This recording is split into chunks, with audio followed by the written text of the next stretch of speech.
Are you ready? We are live on the mic with our host DJ Deuce and Bamboo Bam. Bam! Let's get this show started. Oh, we are live on the mic. Yeah. I'm DJ Deuce. This dude here, the smoking machine. Yeah. Bamboo Bam. What's up, What Bam? it do? What it do? What it This do? is what How's you it look going? like when the smoke clears? Yep. I Boom. like it. I like it, I gotta get a cut though. But it's all You good, got- it's all see, good. look at me. Look at I shaved yesterday, and then my head went before I got here. You know, come on, man. So it's good. What's going How on? come you can't cut your own shit? I can, but I don't want to. Oh, it's a different. See, we were talking for people that don't know, like off the air. We were talking like what time this guy gets off work. It's like 2:30, which is 3:30 Eastern time, and it's now 8:30, whatever time it's at, 7:30 Eastern time, and this guy still hasn't shaved. You guys see the mathematical problem here? And no mathematical problem. Yeah. It's a lot of work. Is it really? You know, yeah. Get outta here. You love to do the baby face thing. You know, woo, look at me. Well, yeah, you because know? people start speaking different languages to me if I don't cut it. So I gotta do what I gotta do. You gonna go there Anyways. already? You gonna go Yeah, there? well, it is what it is. People, please subscribe to our YouTube channel. Press the Yes. notification. Be a part of the show. Ask questions, man. Don't be shy. If you don't want to do real. that, man, download this new app called Clash TV. If you have an Apple product, download it. Clash TV, it's free. There's a ton of great content on there. And you can hand clap. Hand clap for me, hand clap for Bam. That's Ah, right. screw him. Just hand clap for me, Just man. clap. Yeah, let's clap. Make it Anyway, clap. we got a special guest on today. He's a talent consultant. Yes. He is a concert promoter. He actually has a book called How to Attract Gigs as an Emerging Artist. I want to know this. I want to know some of the secrets. We can't tell the secrets because obviously we need to get the book, right? Right. We need to get the book. So let's get him on here. Let's get Max up in here. Max, how's it going, buddy? Yeah. Great, man. How you guys doing? How you fellas doing? Good, Chilling, man. chilling. We're good. Things are good. Summer's around the corner, so definitely not complaining. Max, we found out Max is from Montreal. That's one of our favorite cities, so you go. we can't wait to go there. It's going to be a good time. But Max, I want to get right into it, brother. Like, were you born and raised in Montreal? Correct. I was born and raised in Montreal, actually South Shore, and I spent over 15 years there until I moved out of the city in the outskirts of Montreal. Grew up in the inner city of Montreal and the Anglophone side of it. For those of you who know about Montreal, there's this area called NDG. Okay. That's where I grew up in Notre Dame de Grâce. Notre Dame de Grace. Now, Montreal is one of my favorite places. I find when you I'm sorry, I'm going to say this about some of you people, you ignorant people. They're like, I don't want to go there. I got to speak French. My French is not bad, but I never really needed to use it there. You know what I mean? It's pretty good. You know, it's pretty Fair. good. I've worked with a couple of people who maneuvered throughout their lifetime in Montreal without even speaking French. I was surprised. I met a dude 15 years later. I saw him. He lived there. He didn't know one lick of French still. I was like, come on. Yeah. Now, he's probably still single. But anyways, that's a different story. But it's good to learn the damn language. You know what I mean? Yeah, it's a good to sexy learn the language, bro. I love that city. You know. So tell me, man. You know, you're a talent consultant. Yes. You're a concert promoter. But before that, how did you get into the music business? Period. Great question. I would say I started in 2015 when I was part of a nonprofit organization, and that nonprofit organization had multiple visions. One of the visions they had was to embrace and even put on emerging artists throughout the city of Montreal. And they wanted to, because Montreal is francophone and anglophone. That's right. 60% French and 40% francophone. Sorry, 60% francophone and 40% anglophone. That's right. Now, the goal of the nonprofit organization was to unite both sides of Montreal so we could showcase their talent for both, for all of these artists. And we invited DJs, beat makers, producers, singer-songwriters, break dancers. So we used to do these events in the basement of a barbershop that was called Beat Wave. Nice. The whole goal of it was to actually, like I said, highlight most of the beat makers, so then we could encourage a lot of open mics. So when the beat makers would play their instrumentals, people would show up, and all kinds of artists from all across the city. They would show up and showcase their skills and get to know each other, and a lot of them would network. So that's pretty much how it started. So from that nonprofit organization, it helped me learn a little bit more about the music business just by being in that room, being in that environment, and making sure that I take notes. So Max, when you first started with this nonprofit organization, and you guys were throwing events like in a basement of a barbershop, which I bet it was bumping as hell. Trust me, those are the hidden gems, right? Was there something you were surprised about? Was there like something like that you noticed that maybe, you know, like before you got into like talent consultant, like did you ever notice like, you know, like a producer probably doesn't get as much money that he gets for a beat or an artist? Like, were you surprised about this? I was not quite surprised because I already had an ear to the game since my uncle started off as a DJ back in the 90s, and he used to always, when he had all of his equipment in his room, and we used to live together. So I was aware in a way where I was watching a lot of documentaries, making sure I'd educate myself on YouTube. You know, YouTube University is free for all. Oh yeah. You know, and making sure that I educate myself with people who had already knowledge about the music business, and that helped me. But for the most part, I would say I got a lot more surprised when I attended Trebas. I think there's a Trebas also in Ontario, from Toronto. Trebas School, for those of you who don't know about that school, is mostly entertainment-based business school, and it focuses a lot on music business, TV, and beyond. So I got really surprised when I entered that school and really learned deep into the music business aspects. Now, what led you to go to the school? Like, what was the final push to be like, this is what I'm gonna do? I would say the fact that I knew I had some hidden gems, like the talent that I really had, or even my gift rather. I was starting to discover my gift, ask my questions. What am I really good at? Nice. And one thing I realized was that I'm very good at discovering talent, or even, like they say, you have an ear or an eye for talent. I realized that's something that I have. So I was able to ask myself questions, and every time I would take the train, that was when I used to take the train, I would see the ad. I was like, okay, you know, that's one of those schools that, you know, Hollywood stars want to go to, but I didn't necessarily know until I did my research, and I realized, okay, that's a school that could be for me, you know. Right. Now, once you was in the school and everything, what was the most thing that surprised you about what they was teaching you? What surprised you the most? Man, all of these contracts, man. I bet. Man, I'm telling you, the options, the deals that a lot of artists end up signing. A lot of artists end up signing deals, and they purposely don't even want to read the contract, just to tell themselves, okay, you know what, I know a bit of the music business, and I know enough for me to not necessarily dissect or even dig deep into the contract. So those are the things that I realized were really sad and hurtful. Even the stories beyond that, like a lot of stories that I've heard from my teachers who were music managers in the past, and they shared their hidden gems. So that was quite a while.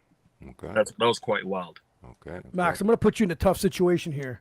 Yes, go ahead. I think Bam's the best hip hop artist I've ever heard. He's my buddy. Woo! And then I said, Max, man, what do you think of this guy? And he actually is not very good. what do you do in that situation?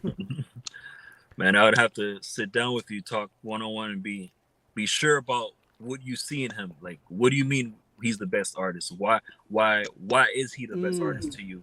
And ask you really great questions, like probing and making sure that the questions I ask you are challenging you to answer in a different way. So like, okay, has he performed already? Because a lot of artists tend to showcase their talent on social media until you meet them in person, and then you realize, oh, they've never performed. They don't have show presence. All of these, stage presence. Yep. All of these details. Then that really makes you think of, okay, maybe they have a lot of years to catch up. I just find it because I always get like, yo, you got to listen to this dude. And I'm like, oh my God. Like, you know what I mean? And I'm like, they have so much faith in these people. And I'm sitting there going, am I that dude that's going to tell them? Nah, I'm not that dude. I'm not that dude. I tell Bam instead, but I don't tell them, you know what I mean? But sometimes it's tough, You know, as an artist, you got people who's going to support you and push you. You know, they feel they're doing the right thing for you, even if you're not developed enough to that point, right? You know what I mean? Hopefully they can get you in the hands of someone who can bring you to another level. Like he's saying, I'm the best. Yo, listen to him. Boom, boom, boom. Now you talking to him about me. Now you want to talk to me and maybe get me up to that level to catch up. As they would Okay, say, what about the right? dude that shows up in American Idol? You know that dude. You know what I'm talking about. Yes. The one that we all watch in the beginning, you know there was friends and family hugging that person on the way in. Like, are they assholes? Crossing their Yes. fingers. Are they assholes being like, shit, should we have left them in there? You know what I mean? We know they're gonna butcher it. I don't know. No, they not assholes. They just a supporting cast, cheerleaders. You know who's the asshole? The asshole's the one that Judges. told them to sign up. Oh yeah. Yeah, That's true. the asshole. Okay, You should sign up. You know? Setting them up for suicide. There you go. It is. I get it. I just want to know these things. I'm like, when I see these people, like when they're bad. I remember I had a buddy. I'll give you a quick example. He sung karaoke and he stunk. Okay, but his girlfriend / wife at the time was like, he's amazing, and I guess she was just hyping him up to go on. And he came and sat beside me. Was like, bro, you got to sit over there. Like after that song, like you can't sit near me. And he was like, is it that bad? I said, yeah. And he turned around and looked at his wife. And was like, why haven't you told me this? But he's a good friend of mine. I was allowed to be a little more honest with him. You know what I mean? But it is what it is. But tell me, so concerts, promoting, how'd you get into that aspect of business, brother? Yeah, so as soon as I gained some experience with that nonprofit organization, what I did, where even before I told myself I want to venture out and do my own thing, there was a little split that happened with the nonprofit organization and myself. And that was just, divine intervention, like we could just say. A lot of great things were starting to happen within my brain because I told myself, I don't always have to depend on a person for me to press play or for me to move forward. Because that's what was happening when I was with the nonprofit organization. Even whenever I was ready, whenever I felt ready, I had to get an approval. So I was like, okay, you know what? It's going to slow me down. So that consciousness shift, or even that way for me to see things differently, helped me to say, okay, you know what? It's time for me to try it out. Okay, I started doing my first show. I basically leveraged off of that experience and gained followers that were at Beatwave because I thought that they would show up only for the event itself until I realized that they were really showing up to support me. So that's really helped me throughout the process and kept me going, kept me pushing throughout the process. And I was able to at least do, I would say, over 26 shows or even 30 shows in the span of 2 years. That's good. That's good. Because I was a nightclub promoter. I threw some events. It's tough. People need to know it's a tough gig. You know what I mean? Max, there's a show. This is a true story, and I guess I wasn't good at budgeting. After I was done the successful show that everyone thought I made tons of money on, the end result was negative $200. You know what I mean? Yeah. But the place thought I made thousands. You know what I mean? Negative $200. And a lot of it is business for perception. People see you. Oh yeah. Flyers, connecting with people, so they think that okay, you're really doing it big. Yeah. Oh yeah. It's tough, man. You throw a contest in there, you pay a good DJ, the bar throws the nightclub decides to say, hey man, you're getting busy. We need to pay. You have to pay for 2 extra security. And it's kind of like thrown at you, and then I had to rent the venue out. But because I asked for a different night, he added $400 extra. So these numbers that I was calculating in the beginning, and it diminished near the end.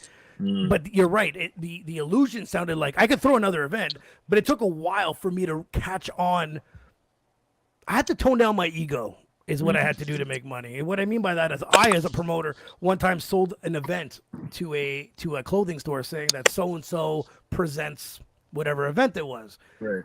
And people were like, yo, why isn't it you? We used to own a promotional company called 6-1 Entertainment. And I was like, I don't care about me anymore. I want to make money now, right? That's what I had to make money now. If they think they threw the show and I made money and he paid for it, I was good, right? Then I start getting out of this egoistic of, I'm more business minded and less ego, and that's what happened to me throughout my journey of promoting. Though it was tough, though. Yeah. So Max, tell us what's the don'ts when you're promoting the party, when you're promoting an event, the major don'ts.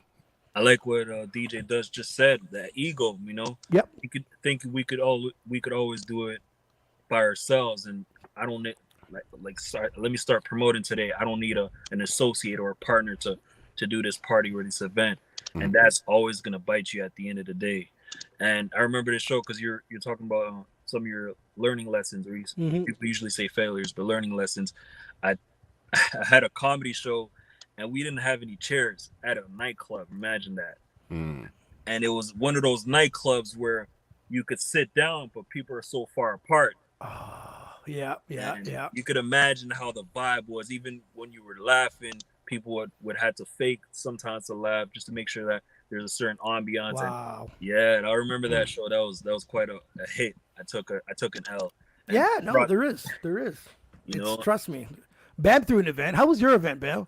For my first event, I thought I was good that people showed the fuck up, bro. Yeah. You know what I mean? That's how I felt. People showed up. I was happy. Not as much people as I would like, but it is what it is. It was a good show. It was definitely a good show. I showed up to that one. It was a good show. But it's not as easy as you think it is. No, it's not. It's not at all. It's not. You know what I mean? You have to understand that back in the day, we used to print out 5,000 flyers. You got to be lucky that you have 2-3% of those people that got those flyers that are coming. You're lucky. You're lucky. You know what I mean? Then you got to base on your friends and your friends' friends, and hopefully you can book a birthday party. Like, you know what I mean? It's fighting, and especially like in the market area, like where we used to do nightclubs. Like on one part of our street, there was 3 bars connected to each other. You know what I mean? We're racing to who's gonna get busy first, right? So. But it's tough. What do you find that's the hardest part about booking, like, for instance, a concert or a live event? I would say a lot of it has to do with communication, depending on who you want to book. If you're dealing with an artist that's in the States, because I booked 3 artists from the States so far, and 2 of them were comedians. Well, artists are comedians too. Yep. And I would say anytime there was a miscommunication between the manager and I, it would lead to quote unquote a sour relationship with the artist in a way, because then the manager's telling certain things to the artist that I was able to tell the manager, then was like, okay, I wasn't able to tell the manager. And it's like, there's a lot of words being said. They're like, okay, no, but that's not part of the contract. There's an add-on. So like, to compromise, it's good to compromise, because at the end of the day, we want to make sure that there's a goal that's being met. Like, we want to complete this goal. However, when you overly compromise and you really get the short end of the stick, that's when you're going to realize, okay, no, you know what? No, that's not how business is supposed to be done. Yeah. You really got to set the tone real early. Like, okay, no, this is how I do business. And other than that, no, we're not doing it. It's tough. It's tough dealing. You're right. I've dealt with managers even to get on this show, right? And it's like, there was this one artist. Screw it. I'll say his name. Tony Sunshine. I don't care. So I was talking to his manager, and it seems like it's all good. And so we're trying to pick a date, and I throw a couple dates at him. So what I do is I design a flyer, and I pick a photo of his. And I always like to ask, either you give it to me or let me pick and let me confirm with you. Because you might be like, don't fucking use that picture, right? Like, it makes sense, right? So I send it to this manager and Tony, like, as together on Instagram, and Tony's like, I can't do that date. I'm like, dude, never mind the date. Like, let's look at the date could be changed in 1 second. Like, it's not and he's freaking out about this. And then the manager's like, you shouldn't have sent that to him. I'm like, but didn't you mention it to him? And I was like, screw that whole fucking interview. Screw it all. You know what I mean? I was like, come on, man. Like, it's like, what? Like, so you and I have been talking for 2-3 weeks. I designed something. I sent it to both of you, and all of a sudden you made it look like I did something shady. That sounds shady. So I always find managers sometimes I can't stand dealing with that. Yeah, it could be a headache. Definitely. If you're a manager and you're listening, just be straight up with us or them. You know what I mean? The artist itself or the people that are trying to book this artist. Be straight up. Life moves on. That sound like another podcast, man. We get the managers on and get up in their ass about some shit. It's not a bad idea. And a lot of times they forget that we're doing them a favor. It's dude, it's been a few times, man. There's a few times where I had to use that. There was a young lad named Jay Diggs. We booked him at a show down here. He had a Much Music had his video playing, right? And we knew his girlfriend personally, so we get him in. And I said, listen, I'm gonna pay you, I don't know, it might have been like $700. I'm gonna rent you a room and I'll get you a car rental. So he calls me back trying to flex and saying, well, I need 2 rooms, an SUV, and this and that and the other. I said, you're getting $700, 1 room, and the money. I'll give you the money for a Corolla, and you could upgrade your own freaking thing. But these are the shit that they always try to like push back on you, and you're like, and I have to explain to them, listen, buddy, when I push out your video, people are still asking me, who is this? So don't think you're doing me a favor here. As a promoter, we're still promoting them. So it has to be back and forth, right? And that's what they don't get. They think they're doing us a favor. No. It's favors on each other's parts, not one more than the other, right? So when there's a transaction, there's no more favors. You're doing it for free. Maybe it's a favor. Now, Max, tell me some of your biggest like events that you've thrown. Yeah, so my biggest so far, I would say the most successful one was with Locksmith. For those of you who don't know Locksmith, he's a recording artist out of not out of the Bay Area, Richmond, California. Okay. And he's been doing a lot of successful shows across North America, even across Canada, well, North America, Europe a little bit, but mostly the States and Canada. And he was privileged enough to, he had a few freestyle battles that he won in MTV Yo Raps, if I'm not mistaken. He has a lot of, a lot of positive good things that happen. So he came in Montreal in 2020. No, it was in 2019. And the show was great. Ended up being sold out, and wonderful show. What's good about it is that show, I was able to really accomplish the vision that I wanted to have for one of my hip hop brands. Basically, it's called Hip Hop Basics. And the idea was to do a bit of what I started with B-Wave, basically showcase DJs, promoters, beat makers, dancers, I'm talking about break dancers, and recording artists, all on one platform. So that happened that same day. That's awesome, man. Yes. Nice. But that's got to be hard trying to keep everybody in line when it comes to their little sections. You know what I mean? Who's rapping first? Who's going last? I know you had to deal with them egotistical artists because, me personally, I want to go first. You know what I mean? Because I plan on setting the fucking bar high. You get what I'm saying? And follow that, motherfucker. You know what I mean? And if you smash that, I'll tip my hat to you. You get what I mean? So, but a lot of these dudes, I want to go last because I think I'm the best. Blah blah blah. You know what I mean? So how you deal with that?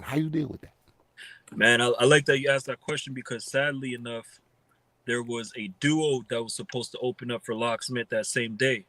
And I made sure that 24, even 48 hours before, I had the schedule ready. I had the names of the people that were going to show up, the names of the people that were going to perform, rather.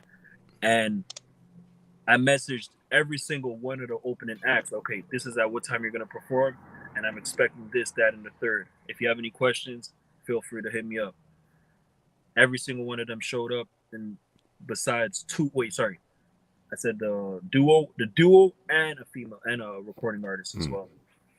So Locksmith ends up performing, and I'm telling you, he already did the sound check. He was the first one doing the sound check. Remember that. It's crazy. He's coming from the States and he has a show, but he doesn't necessarily have to be the first one doing the sound check. He showed up first. He did it, left, went back to his hotel, and then came back.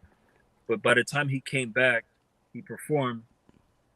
The duo and the recording artists I booked for opening, so they could open for Locksmith, ended up showing at the last minute once he was done performing. So by the time they entered the venue, Locksmith got off stage. Every single person in that room followed Locksmith to get a picture. And they looked at me like, "Hey, what's going on? How come I'm not performing?" I'm like, "Man, look, listen." This was the schedule. I hit you guys up a few days ago when I told you what was going to happen. That's when you have to be held accountable. So that's the ego. That's the ego. Max, what I think happened there is they thought maybe they're gonna try and pull the switcheroo like Locksmith opened up for them. Yeah. There was I had a gimmick one time for an event too. I think it was the J Diggs event. So I remember getting maybe 5 opening acts, and I said, "You guys have about 12 minutes each." And there's a lot of local talent, right? So what I did is listen, I don't know who's gonna open up when and where. So what I'm gonna do is I'm gonna have you guys sell tickets, and the guy that sells the least to the most is how I'm gonna choose who's gonna open. Because the way I look at it is, if I stick the guy that sold the most tickets first, and he decides to leave, he can leave with a crowd. So I was like, but there was a dude that probably probably sold. Maybe he's probably number 2. Don't get me wrong, not talent wise, not at all. Should have probably been the opening act. Him and his boy sat in the car until it was time. You know what I mean? It was starting to run. Then he came on, and I looked at him. I was like, "Bro, I don't run a ship like that." You know what I mean? I don't run it like that. So you're never going to be invited again, because I think at the end of the day, everything's fair. You had a schedule. You were trying to be fair too. It wasn't a hidden agenda. And these people, so you're probably never going to work with these people again, right? Man, what's sad is that they don't even make music like they used to. Oh, And Locksmith is he's still going. oh. Still the captain of his ship. That's There you tough, go. man. There you That go. is tough, man. I get it. You know? So, as a talent consultant, man, what do you do? Give me a day to day. You know, you meet a talent or you hear someone. Tell me from that point on. Yes. So I would say, for the most part, what looks like on my schedule is that a lot of people either DM me via Instagram messages, and they tell me, okay, I'm looking to do this. I want to do that. Let me learn more about your book. So what I do at the very beginning is, let's say I didn't have any clients or whatsoever. Yeah. I would make sure that I know who's engaging in my comments, whether it's the books that I'm showcasing, or even the videos where I share knowledge, and I DM them personally. I make sure that I build a certain relationship. I build a certain rapport, and then I could get on call with them. Make sure I have a 15-minute clarity call, where I have to have an understanding of what they're doing right now and where do they want to go. Where do they see themselves 6 months from now? What's their plans and whatnot? Then it gives me an ability to say, okay, you know what? That was a clarity call, just to give you a little heads up. If ever you want to get one of my ebooks, or even you want to share, you want to have a one-on-one call for an hour, then these are my prices, and we could get down to business. And for the most part, I don't like to talk about things that I did not do personally, or I was not able to accomplish. So I like to stick to what I know. Basically, I was able to help a lot of artists get on radio stations for interviews, or even podcasts. I was able to help artists get on stage for the most part in a lot of places in the city. And I was able to, make sure that there's goals being accomplished in a way where they're realistic. If they say they want to do stuff, like an artist hits me up and tells me, I want to get 1,000 followers. Okay, let's see what's your goal right now and how we could get to it and make that happen. Okay. Nice. Now, Max, my question to ask anybody that's in any type of music business: do you find it harder today than it would be, let's say, in the early 90s, the CD pressing scenario versus the streaming scenario? Would you have rather have been doing what you're doing back then instead of today? I would say today's more of a blessing. Today's Okay. a lot more of a blessing. However, I would still want to get the fruit. I would still want to get the feeling of the 90s and the hustle and bustle, because I was able to see how my uncle was moving, whether it was to go back and forth to Toronto, Montreal and Toronto. He lives in Toronto now. So he told himself at a young age, okay, I'm going to leave this place. And whether I have only a bag with a toothbrush or anything in it, Yeah. I'm going to go right there and hustle. So I've always had that I've always had that idea of just doing it in the grimiest way, whether there's no one involved, no one really pushing you to move forward. I got to do it. I got to make it on my own, and I got to bet on myself, and then obviously build a team. But for the most part, I would say, to answer your question, today's more of a blessing, and I would need both. I would need today, because I know that today we have social media, but I would Good need answer. the hustle of the 90s. I think that's the lack of what some of these artists, they think, they have a home studio. It sounds pretty good these days. You upload it onto a major streaming platform, and maybe I'll film a video with my iPhone, and ta-da, I'm done. And it's like 80 views, 30 streams, and it's like, well, what are you gonna do with that shit now? Like, and I think the hustle's gone. That pushing that, because the way I was a successful promoter in the early 2000s was I met people, I made relationships with people. People gave a shit about me, and that's why they showed up at these events every freaking week.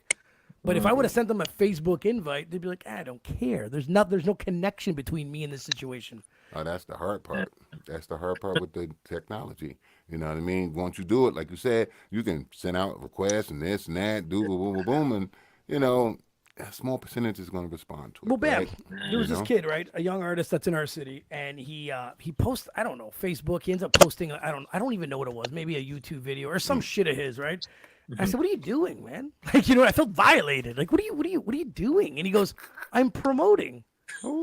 I was so insulted, man. I said, "Dude, you're promoting on your couch? Like, come on, man!" Like, and that's where I discovered the block button. But anyways, I'm just saying, you're right. You need both, because I think the blessing of the fact that, you know, we can pop instant videos immediately, upload things. The block button. It was a block button. Sorry.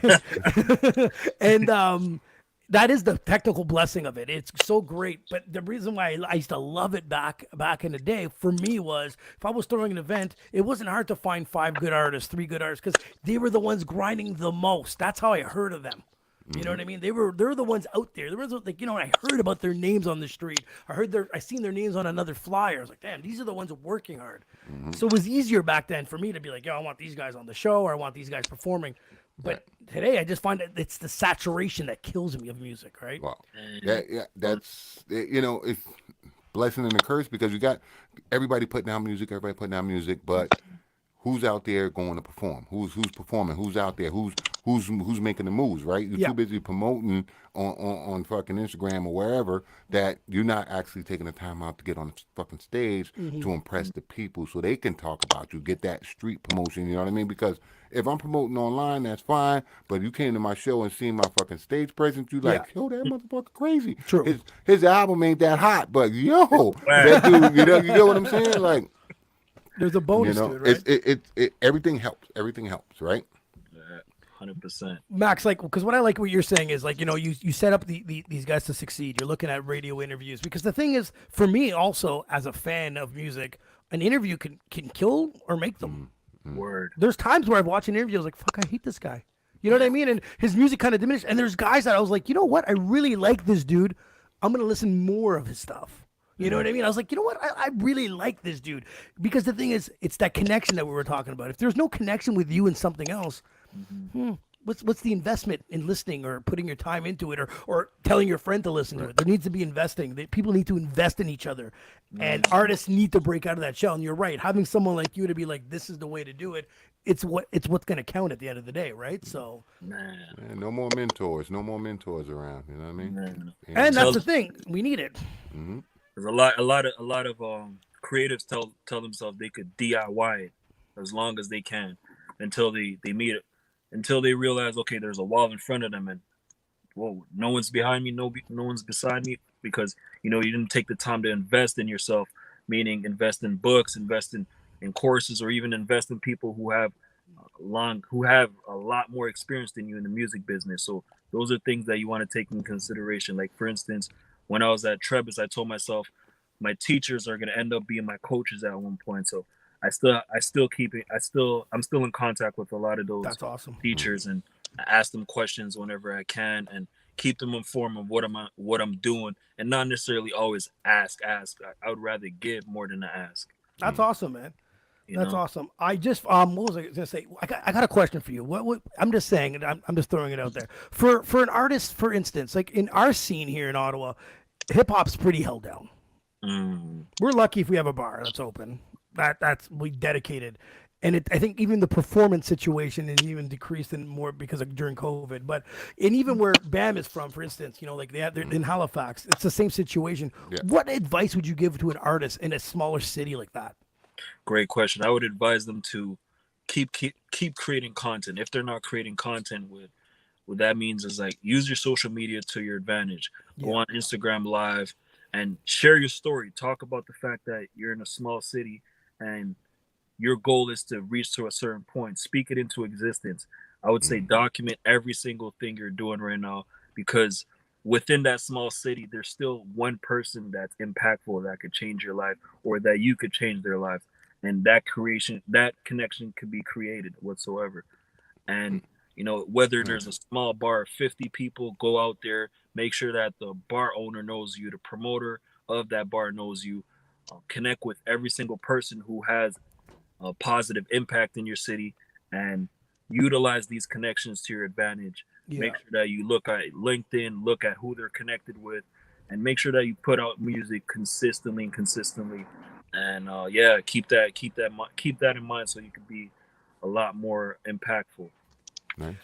Bam, I remember there was this artist, great kid, young kid, and he came up to me, right? Because we were throwing a lot of events, right? And we threw a lot of shows, and he was, he was an underprivileged kid, black kid. He comes up to me, really good guy, and he goes, "Man, how come I can't get a show? Like, how come I can't promote a show?" And I was like, "I don't fucking know. Like, you know what I mean? Like, like I can help you." And I was talking to him, and I think like when I was trying to figure out where did it stop, it was he called himself Gutta Kid. Great artist. And I think as an owner, when you're an old owner and you see Gutta Kid is coming to perform, he's going, no. And I think sometimes certain things block you from advancing, right? A lot of things block you. I mean, the whole culture itself has a fucking roadblock. You know what I mean? Very People true. they don't understand it, right? So they scared of what they don't understand. You know what I mean? So they tend to go with what they know, and trying to get in with the people who do know it, that's got a platform. It's hard because they're trying to get their hustle on. Yeah. You know, it's hard to bring someone else with you when you fighting the battle yourself. You That's get right. what I'm saying? I get it, right? So Well, it's funny you said that, man, because when I was DJing at Helsinki, which was like my peak, right? Busy, made a lot of money. I remember the owner used to come up to me and be like, "I heard you're playing too much hip hop." By the way, he's not there, by the way, this lazy prick. He's not there. But he's telling me what I'm playing. And I had to pull up the top 100 charts and make him realize that hip hop's on the charts now. So not only that I'm playing hip hop, I'm playing what people want to hear. So don't pull that shit with me. And then I had to ask him, how much money did you make this weekend? And then, he shut up. But I mean, because it always comes down to numbers. But it's like, don't tell me. You have no idea what's out there. You know what I mean? It's, I'm at a point where I'm getting at that age. I don't know what the hell's going on out there neither. But some of these people just need to have like promoters like yourself take advantage of the situation and be like, I got you. Don't worry about it. I got you. You know, and I just you're right. Talking about roadblocks. He was trying to put a roadblock in front of me. yeah. Well, he was putting a roadblock in front of himself. You get what I'm saying? By restricting you. You get what I'm saying? Very true. That's what he was doing, because he think he knew best what was going on. When Very in true. reality, if you're in this business, it's a team. Everybody's got to work together. Everybody knows their lane. You know your lane. You knew your lane. I know who's on the top 10. You know what I mean? I know who's here. He didn't know his lane in that sense, which he should have known. This is the top fucking liquor we should be selling. That should have been his lane. You know what I mean? But he's overstepping into yours. That's what they normally do. Have you ever had an issue like that, Max, with an owner? Not in my I've never had it. What's good? Well, lucky you. Well, it almost ended up being to that point. What's funny is that the same venue I booked Locksmith at, I had a business partner I was working with at the time, and I don't know if it was the relationship he had with my business partner that made him want to go left. But until we started speaking a lot more in details, and he wanted to know what was the event about, because he didn't know how it was going to be. An artist coming from the States, and he has a big name. And until I really sat down with him, and we had a grown man relationship, a grown man conversation, and things got a lot better. But other than that, I would say nah, it never happened. That's great. That's good. That's good. You're lucky. You're lucky because fucking I fought that battle for years, man, for years. But at the end of the day, you always have to bring up business, which is numbers, and then that never denies it. It doesn't matter what I'm playing. If I have to play the polka dot door music and to bring thousands of dollars in, we're all gonna shut up and do it. You know what I mean? So it is what it is. Max, I want to know, man. Yes, So you sir. got into the business. You're promoting events. You're a talent consultant. Now the book. How did the book come together? Man, that was during the pandemic, and to go back to what we were saying, the '90s hustle and today's privilege, or even the blessings that we have with social media. What happened was, once the pandemic hit, I was working for a nonprofit organization, and I was always at the office until we had to start working from home. So we were doing remote. And I was like, okay, shoot, I'm no longer organizing events. I got to create a way. I got to create something, some sort of project that could help me get some money online. okay, I was thinking about all kinds of strategy. I was following a lot of quote unquote entrepreneurs who like to sell their programs. They like to talk about how rich they are. I was like, okay, you know, I know this guy's cap. I know he's playing.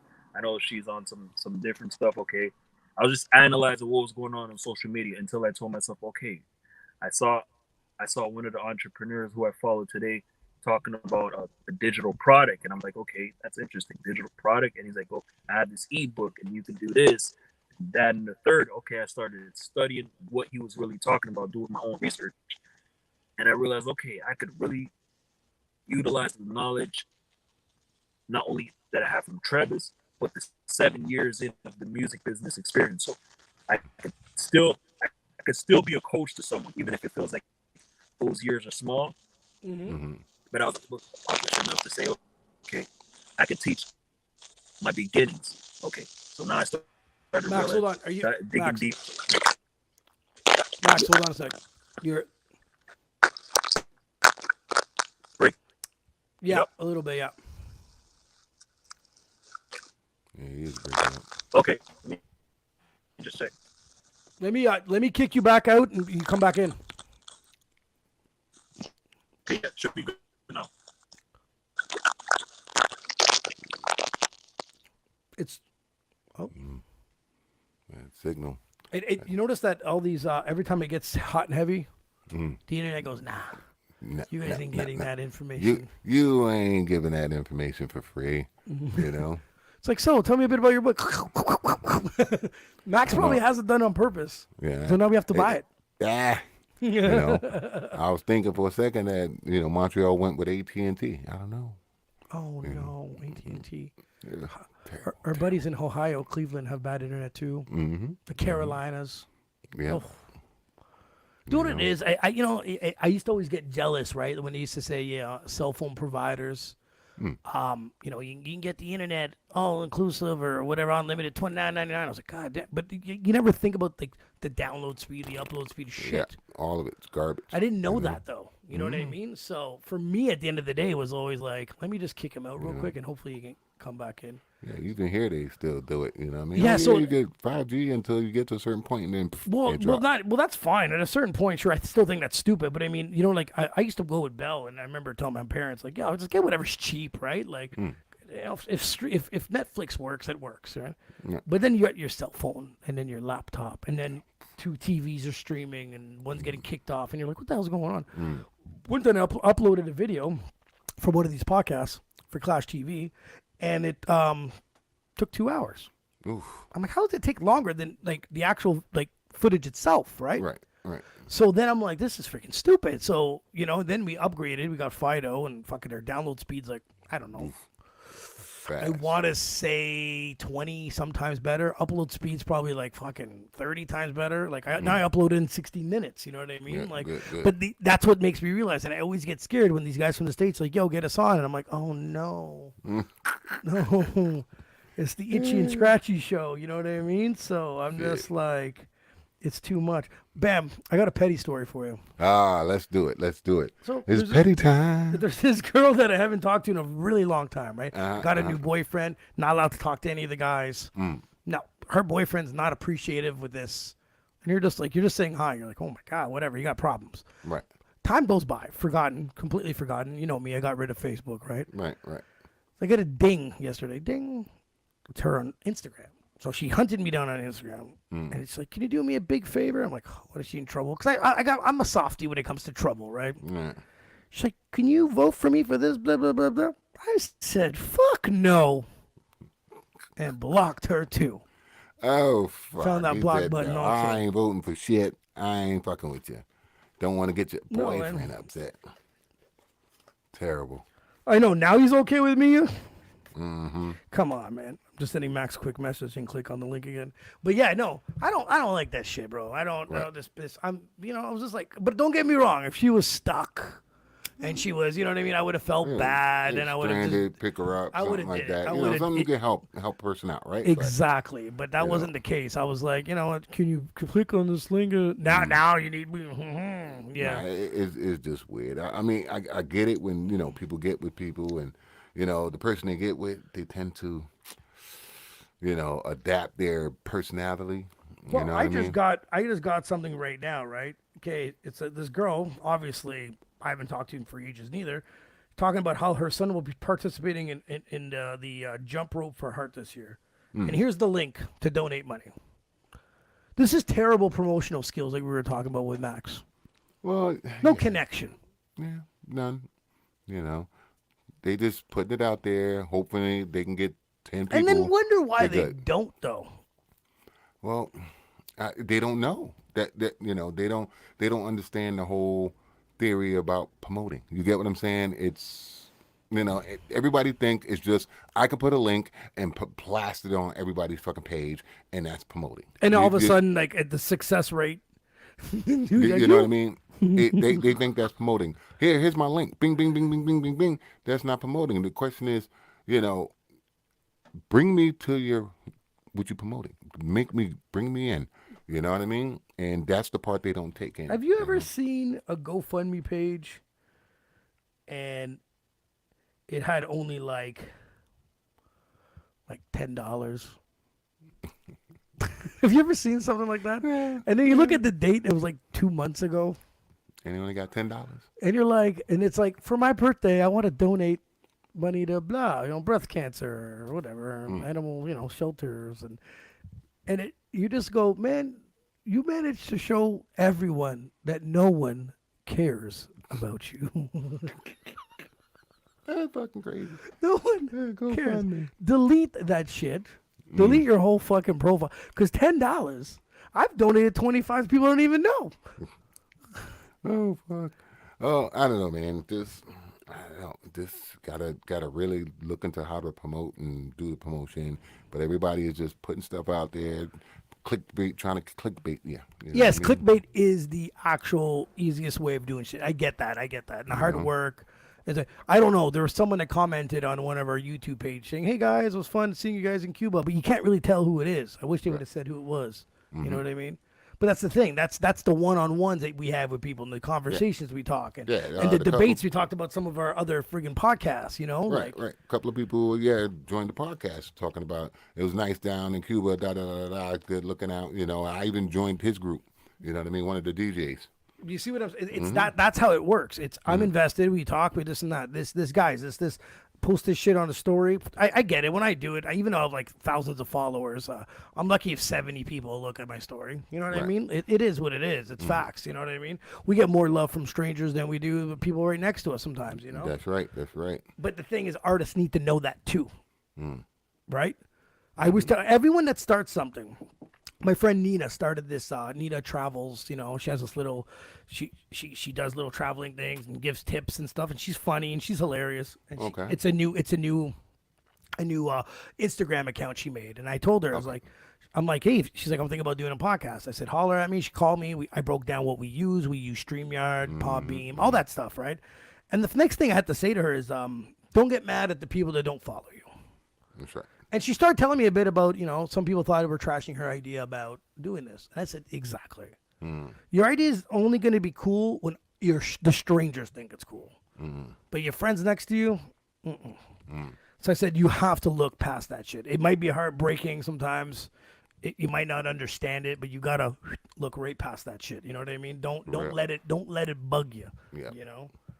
It is what it is. Did you see, by the way, Clash TV was playing tonight an old episode of Neil Morin. Neil Morin? No. Do you remember him? The movie guy. We got Neil Morin. The movie guy. You don't remember the movie guy? No. Dude, the guy that did the effects, man. Oh, okay, yes, gotcha. God. You're crazy, man. You're crazy. There you go, Max. Okay, How's it going, buddy? I got it. I got him Man, now. Now I remember. I felt like I was gonna get caught up in the Matrix when I started. No, hearing we were just robot telling noises. people that you were spilling some of the secrets of the book, and then it went all berserk, and they want you to buy it. They wanted them. So you were saying, so COVID came. There's a guy you were listening to talking about a digital book, right? The ebook, right? That's where before it really got cut off. So keep going, brother. Yeah. So as soon as I started paying attention to what he was talking about, and if it was really making sense to what I had going on, based on what I had going on, so I was like, okay, let me just invest in what his course is about or his program about the ebooks, and learn how to create an ebook. And that's where I really learned the fundamentals of creating an ebook.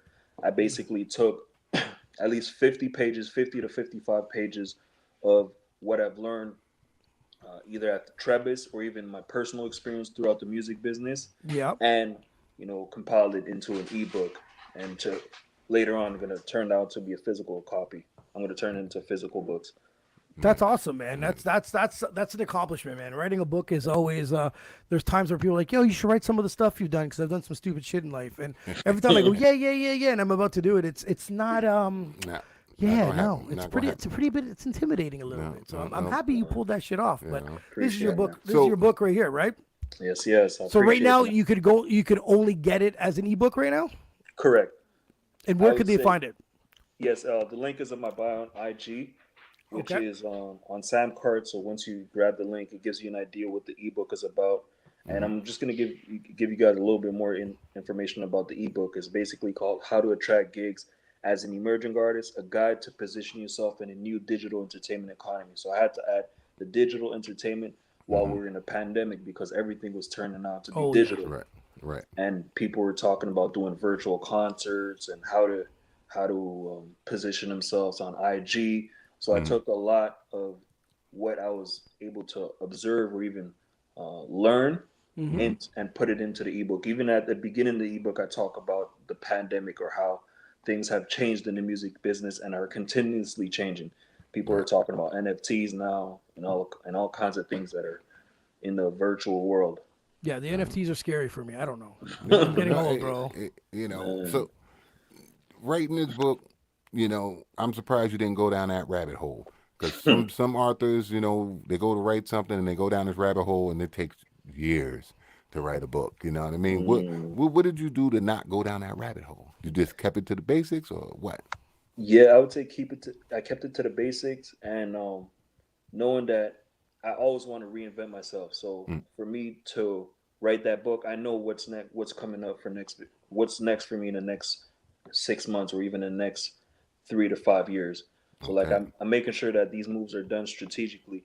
Even before writing the book, I had to figure out a way to not only organize events, but how can I become a venue owner? How could those are the things that I always had in mind. So how long am I going to do events until I become a venue owner, to then either build a team and build a system so I could just leverage it off and make sure that my team can control the rest. I like that. I like that. Now, just without getting any details, because we'd rather have people grab the book, what are some of the points in this book? Yeah, so one of the points I like that I always talk about is one of the chapters I talk about the importance of becoming a valuable emerging artist, right? And one of the ways you could become a valuable emerging artist is going to your shows. Like we talked about earlier, once you go to a show, it's important to not only think about yourself as a performing act. You want to know who's in the crowd. You want to know what's going on in the venue itself, because that's really the long game. You want to focus on playing the long game all the time, right? Now, just by going to the show, once you're done your performance, you don't want to leave the venue. That's what I'm trying to say. Basically, once you leave the venue, what happens is that no one knows that you perform, really, because they tend to pay attention to the people who are kissing hands and shaking, kissing babies and shaking hands. Who are those guys? Who's that guy over there? Yeah. You know what I mean? Getting involved, making sure that you brand yourself in a certain way where people are going to remember you. Okay, I liked his performance, but what I liked is that he took a drink at the bar with us, or she sang very good, and you know what I liked about her? She made us laugh at the end of the show. She hung out with us. Everyone was smoking weed, we were chilling, and she was there. So that really humanizes you, and that makes you stand out in a certain way. So that's one of the points I talk about in my ebook. I like that. I remember the biggest thing. So when I was Rob's hype man, right? And I got forced to be his hype man, Bam. I remembered one time, we've done many shows together after that, but there was this one show I did it, whatever. You come off the stage, you think you did a good job, and then there's a VHS tape of you, and then you watch it, and I'm like, what the fuck's wrong with me? But that VHS tape changed my whole performance after that, though. Jeez. Because I didn't know that every time I was doing the hype thing, I kept looking at him like I was watching the show. instead of being a part of the show. It was a huge mistake. So I remembered after that I had to fix that. So I always tell people, record yourself. Yeah, man. Criticize yourself. Find out why your stage presence, how could it be better? Where could you be at this point? You know what I mean? It was very important for me. That one fucking terrible VHS tape changed my whole fucking life when it came to performance. Man. Have you ever seen yourself on tape? Did ever say you ever said? Yeah, I always, I always make sure to check myself. That's why my stage presence is the way it is. Yeah, right? your stage 'Cause presence is amazing. I always critique myself just a little bit. I remember, oh shit, I need to stop turning my back to the crowd. Ah, You know what I see? mean? Yeah. Shit like That's a that. good You know one. what I mean? It's a great one. Yeah. Yeah. The tape thing was like, because I remember I met Bam in about 2004, 2005. I owned a music studio, and he came through and bought a package, and I threw this event. Well, I didn't throw it. Sorry, it was a big car show called Import Night, and I got Import asked Night, to run the entertainment section of it, the stage, right? And he goes, "Can you get all the acts?" And I was like, "Sure." So I got all the acts. I got bands. I got this. Bam came on stage. It was the real first time I saw him perform, and I was like, "Wow." This fucking dude knew how to rock a big stage, not a little stage, a big stage. Because the big stage is like, fuck, if you're by yourself or with a hype man, there's so much room, right? And that's when I remember you came up. I said, God damn, I like that. It was the first thing that you knew how to rock a whole stage, regardless of what size it was. It was pretty cool. Gotta keep Shit, moving. salute to you, man. That's dope. Well, I think I'm a stripper. You know what I mean? No, you gotta think about it like this. You paid money to come see me, I'm gonna shake my ass, dog. You get what I'm saying? All over the stage, right? You know what I mean? I'm try to give you as much energy as I can give you. You know what I mean? I'm older now. The energy level might not be that high unless I start working out, but I'm going sweat. I'm gonna put in some sweat. Yeah, no, I get that, man. So That's how I feel. Max, what do you recommend for an artist, man? So let's say someone's performing for the first couple times. Yes. Are they demanding for money? Man, they got to prove it, man. They got to prove themselves for real. I even had this conversation with one of the promoters in Montreal who I'm planning on organizing an event soon with. And it does not make any sense if we start booking artists that don't necessarily have experience doing shows and pay them. It's like telling yourself, you know what, I want to start working at a bank, but I don't have any experience working at a bank. The bank is going to look at you like, man, come on, get out of here. You fucking crazy. I dig where you're coming from, but I think it's wrong. I dig where you're coming from, but I still think it's wrong. You get what I mean? Because you're not wrong, Max. We all need each other. You get what I'm saying? Yeah. You need them to put on the show.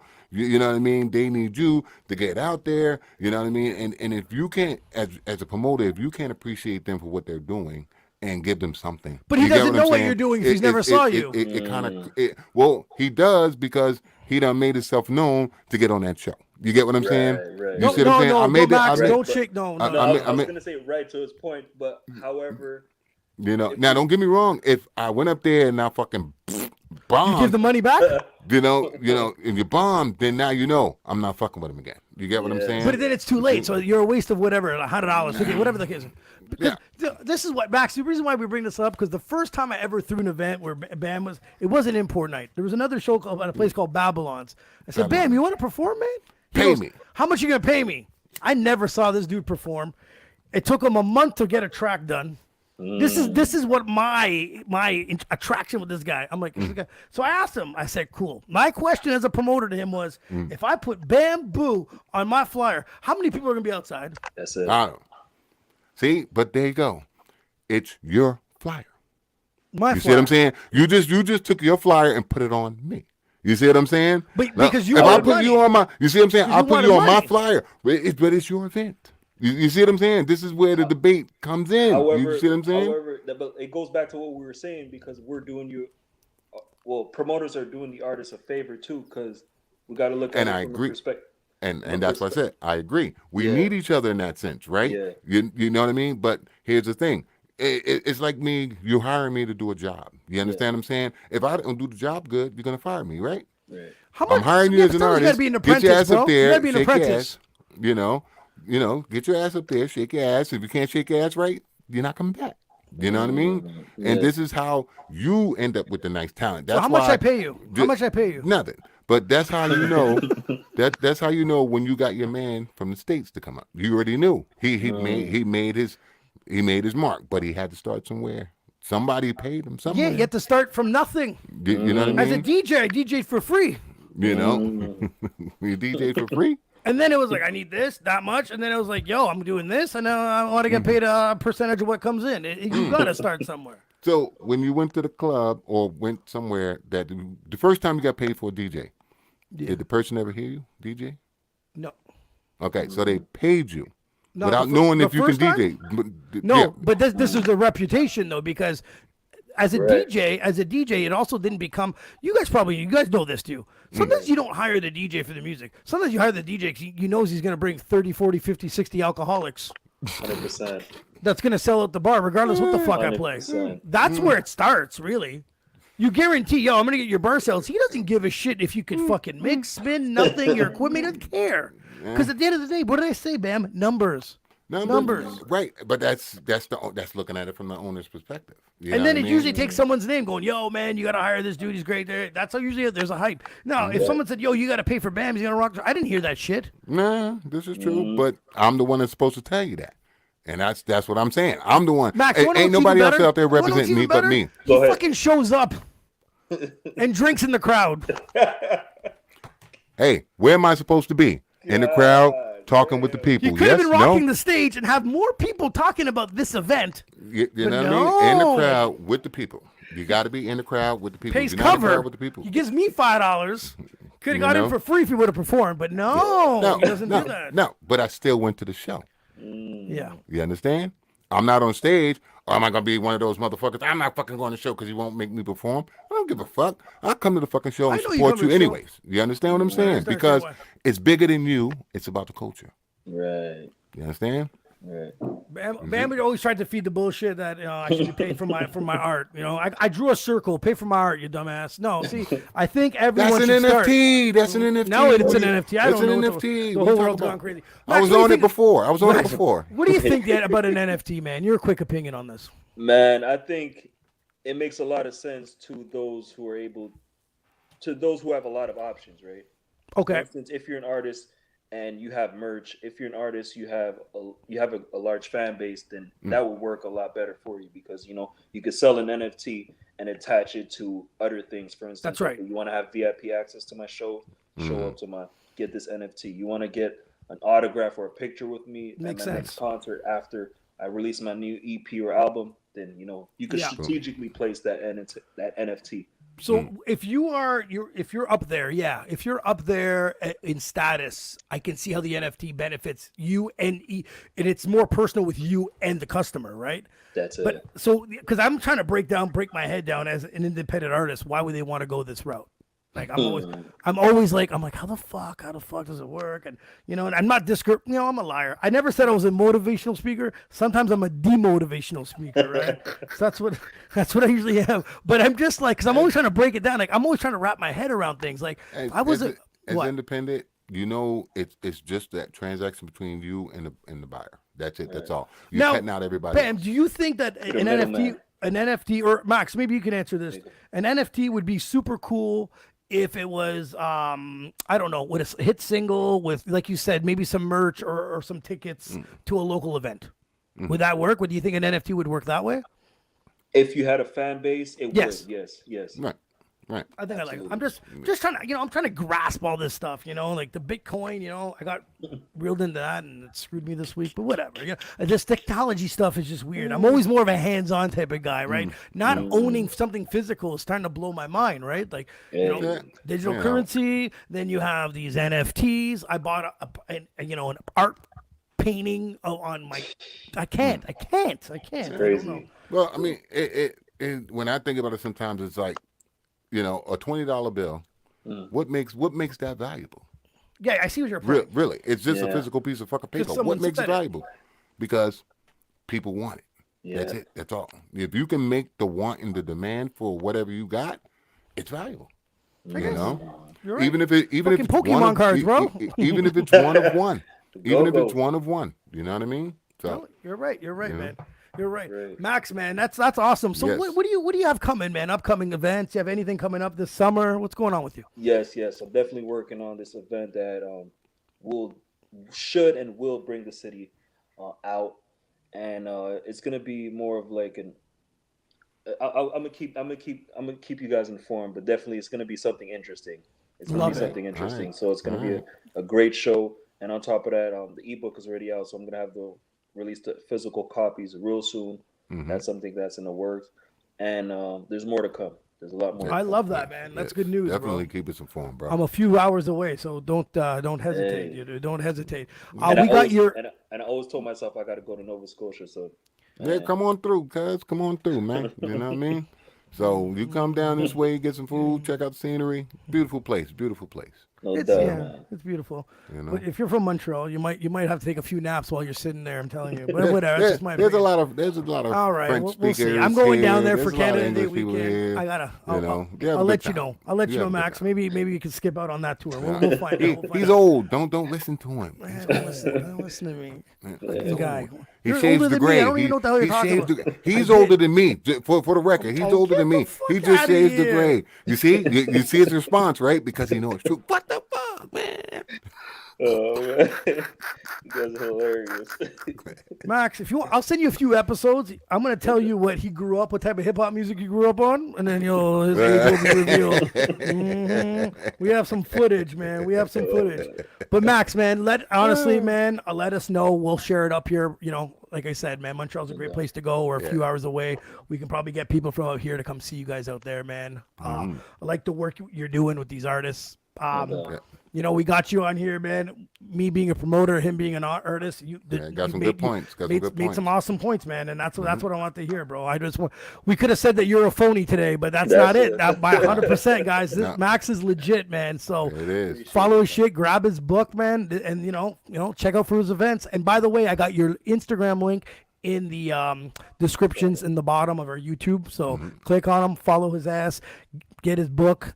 Hard copy when it comes out. Let me know, Max. I'll definitely scoop one up, brother. Max, thanks for your time, brother, man.